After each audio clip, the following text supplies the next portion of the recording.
นั้นนะคะถ้าเกิดพูดถึงมูลค่าเล็กอยากได้ความมั่นคงในชีวิตค่ะเพราะว่าเล็กจนเล็กไม่อยากกลับไปจนอีกแล้วเล็กอยากมีความมั่นคงในชีวิตค่ะเล็กอยากเป็นคนจนรุ่นสุดท้ายของตระกูลแต่เป็นคนรวยรุ่นแรกกับ Success Mall ค่ะนี่สุดยอดเลยแล้วตั้งแต่ที่เราจบป .4 กรรมกรก่อสร้างจนเป็นจบป .6 ลดหนูอีกแล้วพูดเกรดลดไป2 ชั้นนะมีผลมากนะป .6 แล้วเป็นบูไดมอนด์เนี่ยทำไมเป็นบูไดมอนด์800,000มันยังไม่พอเหรอหนูเล็กจริงๆแล้วถ้าเกิดว่าจริงๆเล็กตั้งใจตอนที่เล็กเข้ามาใหม่ๆนะคะเพื่อนๆที่มาใหม่วันนี้เนี่ย100,000 บาทเล็กก็ไม่กล้าฝันแล้วเพราะว่าความรู้เล็กก็แค่ป .6 เองและเป็นแค่กรรมกรก่อสร้างเป็นแค่แม่ค้าคนหนึ่งเนี่ยได้100,000 บาทก็ดีแล้วแต่วันนี้ค่ะมันได้800,000แล้วอ่ะมันไกลมากๆกว่าความฝันแล้วนะคะแต่ว่าวันนี้ทำไมมันยังไม่พอเหรอจริงๆแล้วเล็กสามารถมี passive income กับธุรกิจ Success Mall แล้วค่ะเล็กสามารถมีรายได้แบบหยุดได้แล้วแต่สิ่งที่เล็กต้องการทำต่อจากนี้มันไม่ใช่ passive แต่มันคือ passion นะคะนี่โอ้นี่ไม่ธรรมดานะเนี่ยป .6 นี่เล่นคำแบบภาษาอังกฤษด้วยนะสุดยอดจริงๆหนูเล็กตอนที่เราทำจากระดับรายได้ต่ำๆมาสูงขึ้นเป็นแสนหลายแสนกับตอนนี้จากหลายแสนจะขึ้นล้านเนี่ย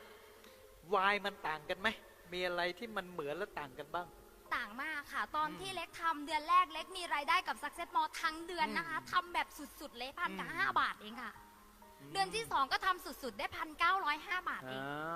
คือมันมีแรงบันดาลใจในช่วงแรกๆที่อยากทำคืออยากมีรายได้100,000ให้เร็วที่สุด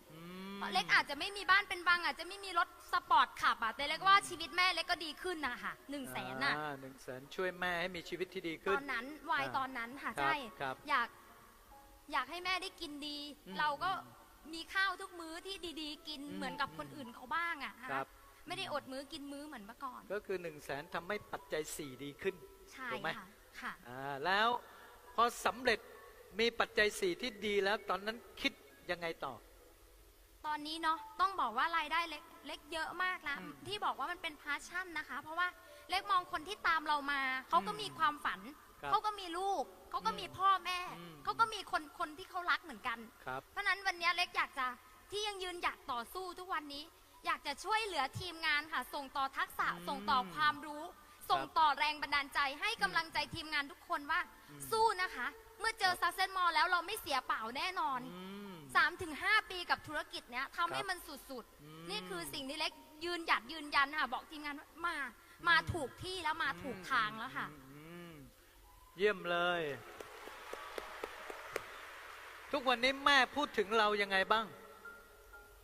ตอนนี้แม่ต้องบอกว่าตัวเล็กเองนะคะมีพี่น้องทั้งหมด4 คนเล็กเป็นคนเดียวที่ตอนนี้มีฐานะที่ดีกว่าเพื่อนทั้งหมดทุกคนก็ต่างเอาตัวไม่รอดเอาลูกมาให้แม่เลี้ยงแม่พูดกับเล็กบ่อยๆว่าแม่ภูมิใจนะที่มีหนูถ้าวันนี้ไม่มีหนูครอบครัวเราคงลำบากมากๆดูแววตานี่แม่ภูมิใจแสดงออกชัดเจนไหมชัดเจนค่ะชัดเจนเลยนะชัดเจนมากแม่บอกกับเล็กตลอดพอฟังประโยคนี้เรารู้สึกยังไงบ้างรู้สึกภูมิใจอะค่ะเพราะลึกๆแล้วคนที่หน้าที่ลูกอะค่ะก็อยากที่จะเลี้ยงดูแม่ให้สบายเนาะลูกตั้ง4 คนอะแต่ทำไมเรายังเลี้ยงแม่ลำบากอยู่เลยอะแม่เลี้ยงลูกตั้ง4 คนได้ทำไมเราจะเลี้ยงแม่คนเดียวให้สบายไม่ได้ยอดเยี่ยมเลยตอนนี้เห็นบอกว่าขับรถเบนซ์แล้วนี่ใช่ไหมใช่ค่ะตอนนี้ก็ทำธุรกิจ Success Mall ได้9 เดือนก่อนซื้อรถเบนซ์นะคะแล้วก็ซื้อมาด้า3 คันละ1 ล้านกว่าบาทจากเงิน Success Mall ค่ะแล้วหลังจากนั้นก็ซื้อเพิ่มอีก1 คันนะคะเป็นตอนนี้ก็เรียกว่าชีวิตแบบเปลี่ยนซื้อเพื่อให้เป็นแรงบันดาลใจแบบทีมงานว่ามันทำได้นะธุรกิจ Success Mall ปัจจุบันขับรถเบนซ์ E-Coupe คันละ4 ล้านบาทค่ะและเป้าหมายในปีนี้เร็วๆนี้นะคะเล็กจะซื้อบ้านในฝันให้กับแม่ในราคา5 ล้านบาทค่ะสุดยอดเลยได้ข่าวว่าตอนซื้อเบนซ์ใหม่ๆเนี่ยขับแบบรถกระจกแล้ววนไปวนมาใช่ค่ะตอนนี้เอากระจกขึ้นหรือยังเปิดประทุนด้วยค่ะเปิดประทุนเลยเพราะตอนเราชวนไม่ทำไงคะคนรู้จักอะค่ะมันทำยากที่สุดเพราะนั้นทำให้เห็นสำเร็จให้ดูพูดได้ฟังดังแค่หูทำให้ดูมันดังถึงใจค่ะพอ พอขับรถเบนซ์แบบเปิดประทุนวนไปวนมานี่เข้ามาร่วมธุรกิจเยอะไหมจริงๆยังไม่มีใครทำเลยอาจารย์นพ อ่า พอตอนที่เราบอกว่าเฮ้ย อ่า ทำได้มาทำด้วยกัน อ่า มันสำเร็จนะ อืม มึงไปทำก่อนเลย อ่าร วยแล้วค่อยมาชวนกู อ่า แต่พอวันนี้เรากลับไปชวนมันบอกมึงเก่ง อ๋อก็ไม่มาอีก คนจะไม่ทำต่อให้ขี่รถ8 ล้อมนก็ไม่ทำค่ะ